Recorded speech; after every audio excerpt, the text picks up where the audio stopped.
आ गए भाई, अच्छे दिन आ गए, बन गया विकसित भारत, बन गए हम विश्व गुरु। इससे ज्यादा तरक्की नहीं हो सकती, संभव ही नहीं है। इससे आगे बस दुनिया खत्म है समझ लो, मुझे आगे जाना ही नहीं, मुझे यहीं उतार दो। मैं मजाक नहीं कर रहा हूं। अब खुद ये न्यूज देख लो, मीडिया वाले बता रहे हैं कि पंजाब और हरियाणा के किसान इतने शातिर, इतने एक्सपर्ट, इतने टेक्निकल, इतने बड़े साइंटिस्ट हो गए हैं कि अब खेत में बैठे बैठे सैटेलाइट की चाल को समझ लेते हैं। किसानों की कैलकुलेशन इतनी एक्यूरेट है कि वो अपने खेतों में पराली ठीक उसी टाइम जलाते हैं जब सैटेलाइट का मुंह दूसरी साइड हो। मीडिया वालों ने खबर चलाई है कि किसान सैटेलाइट से चोरी छिपे पराली जला रहे हैं, इसीलिए पोल्यूशन हो रहा है। अबे चप्पल चोरो, ये दिसंबर चल रहा है, जिन खेतों में कभी पराली होती थी अब वहां गेहूं की हरी फसल खड़ी है। इस टाइम खेतों में पराली कौन, तुम्हारी अम्मा का बॉयफ्रेंड रख के गया है। इन्हीं हरकतों की वजह से, इन्हीं हरकतों की वजह से पहले सारी दुनिया हमारी मीडिया पर हंसती थी, अब थूकती है। आज थू, अब क्या ही कहें ऐसे पत्रकारों को। अबे समझ में आता है कि हमारे देश के प्रधानमंत्री मोदी जी हैं, लेकिन तुम लोग तो पढ़े लिखे हो। मेरा मतलब है कि समझ में आता है, तुम लोग मोदी जी से सवाल नहीं कर सकते, लेकिन सरकार को बचाने के लिए कम से कम किसानों को तो बदनाम मत करो। इस टाइम पर गेहूं की फसल में पानी खड़ा है, ऊपर से ओस पड़ रही है, धुंध पड़ रही है, किसानों को सर्दी से बचने के लिए, आग जलाने के लिए भी खेतों में पराली नहीं मिलती, और तुम लोगों को लगता है कि किसान दिल्ली में पोल्यूशन करने के लिए पराली जला रहे हैं। तुम लोगों को क्या लगता है कि पंजाब में पराली जलेगी तो वो सीधे दिल्ली में जाकर पोल्यूशन करेगी, पंजाब में उसका असर नहीं होगा?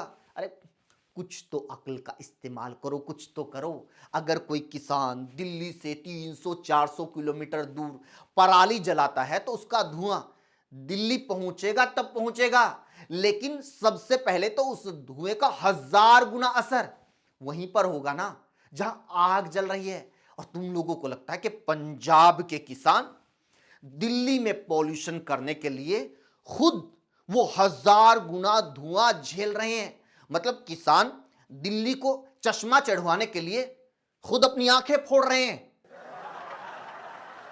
वैसे तो मीडिया ने ये जो न्यूज़ है ये किसानों को बदनाम करने के लिए चलाई है, लेकिन किसान इस पर प्राउड फील कर सकते हैं, क्योंकि देखो ना, एक तरफ हमारे किसान हैं जिन्हें सैटेलाइट की मूवमेंट तक का पता है, और दूसरी तरफ बीजेपी की सीएम है जिन्हें ये तक नहीं पता कि एक्यूआई पोल्यूशन है या टेम्परेचर।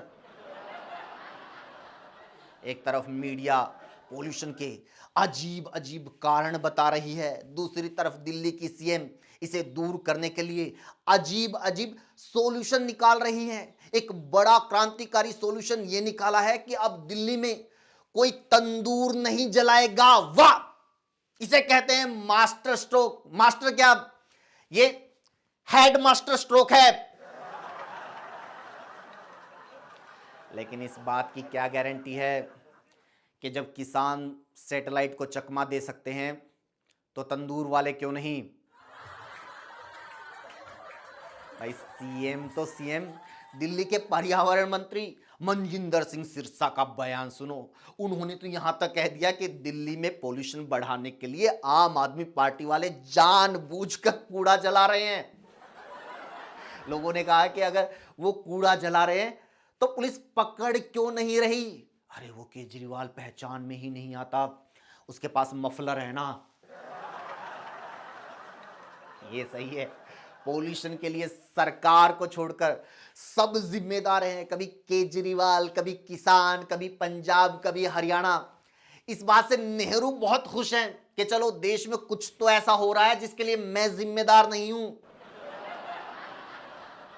हर बार यही होता है, खुद की नाकामी छिपाने के लिए दूसरों को जिम्मेदार ठहरा दो। सेम ऐसा ही कोरोना के टाइम भी किया गया था, याद है कैसे कोरोना का सारा दोष तबलीगी जमात वालों पर थोप दिया गया था कि पूरे देश में ये तबलीगी वाले कोरोना फैला रहे हैं, जैसे कोरोना कोई बीमारी नहीं, घर में बनाई जाने वाली डिश हो, कोई भी बना सकता है। भाई साहब, एक प्लेट कोरोना बनाना।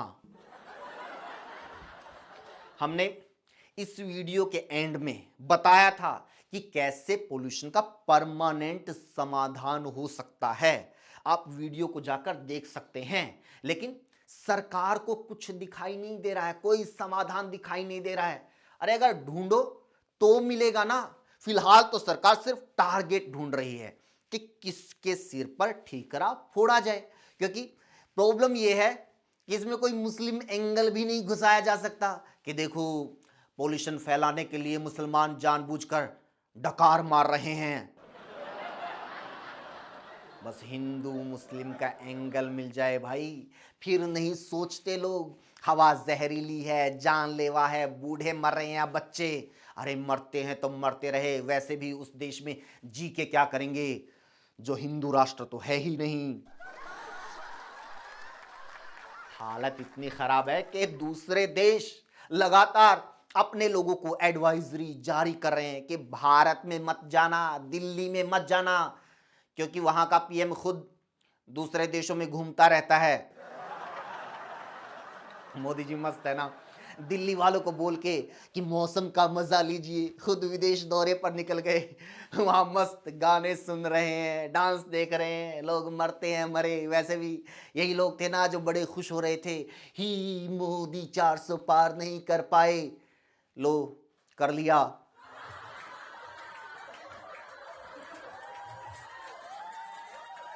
कह रहे हैं कि किसान सैटेलाइट को धोखा दे रहे हैं। अबे आसमान में सैकड़ों सैटेलाइट घूम रहे हैं, क्या सभी को एक ही काम दे रखा है कि किसानों की पराली को देखो? इन सैटेलाइट को ये कटते हुए पेड़, उजड़ते हुए जंगल, दरकते हुए पहाड़ नहीं दिख रहे? क्यों नहीं इनको दिख रहे कि खनन माफिया ने नदियों की धारा को मोड़ डाला? क्यों नहीं दिख रहा कि उन्होंने हरियाणा से लेकर राजस्थान तक आसमान छूते पहाड़ों को पाताल बना डाला?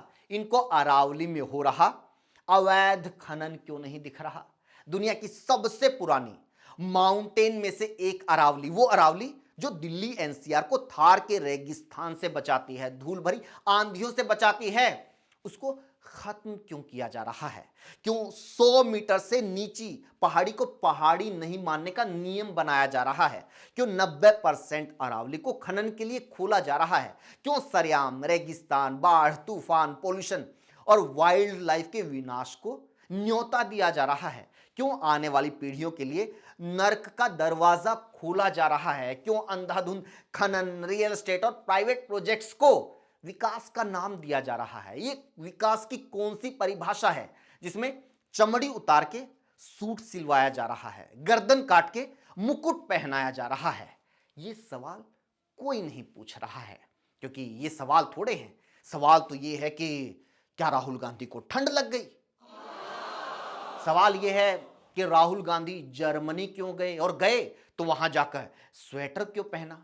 अरे चित्रा मैडम, अरावली पर बात करो। लगभग 692 किलोमीटर अरावली पर्वतमाला गुजरात से लेकर दिल्ली तक फैली है। इसे लगभग 3 अरब साल पुरानी पर्वत श्रृंखला माना जाता है। इसका 2/3 हिस्सा राजस्थान में है, जहां वो जलवायु संतुलन, वर्षा चक्र और ग्राउंड वाटर रिचार्ज का काम करती है। ये 300 से ज्यादा जीव जंतुओं और पक्षियों का घर है। ये लाखों पशुपालकों के लिए चारागाह है। ये बनास, साबरमती और लूनी जैसी नदियों का उद्गम है। तमाम एक्सपर्ट्स बता रहे हैं कि अगर अरावली ना होती तो पश्चिम, मध्य और दक्षिण भारत का बड़ा हिस्सा रेगिस्तान बन चुका होता। लेकिन फिर भी भाई, किसकी दिमागी सनक है कि इस प्रोटेक्शन वॉल को गिराया जा रहा है? आज राजस्थान में बहुत सारे एक्टिविस्ट हैं, बहुत सारे लोग हैं, यहां तक कि पॉलिटिशियन हैं। वो अरावली को बचाने के लिए, अपने पर्यावरण को बचाने के लिए कैंपेन चला रहे हैं। और इत्तेफाक देखिए, एनवायरनमेंट के लिए आवाज उठाने की वजह से देशद्रोही घोषित किए गए एक्टिविस्ट सोनम वांगचुक भी इन दिनों राजस्थान की जोधपुर सेंट्रल जेल में हैं। आज उसी राजस्थान के लोग भी एनवायरमेंट को बचाने के लिए सोनम वांगचुक की राह पर चल रहे हैं। अब बस इंतजार इस चीज का है कि इनको देशद्रोही घोषित करने का कार्यक्रम कब से शुरू होगा। और ये बात देख लेना, ये काम सरकार से पहले वो लोग करेंगे जिनके लिए तमाम एक्टिविस्ट आवाज उठा रहे हैं। इसी साथ वीडियो में इतना ही दोस्तों।